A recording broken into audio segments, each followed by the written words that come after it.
no sí, mira, no se paraliza para el gran espectáculo tan esperado. Primer aniversario artístico de Moisés López, el Satanás del Alma. Sábado 20 de febrero, local Ritmos del Perú, desde las 18 horas.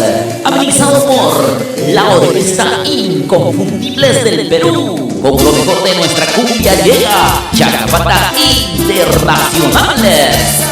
Una gran cartelera de grandes artistas en escena. La Intercontinental Carmen Rafael, la voz inconfundible. Mary Blanco Díaz, la Intercontinental.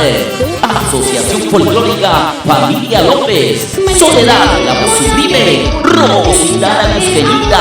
Aidena Dulce, Perlita del Perú. Isela Carvajal, Pedrito Mantilla, Dulce María, Valdés y su arpa viajera. Tomasita del Perú, Aidea Barco, Estrellita de Apuriba.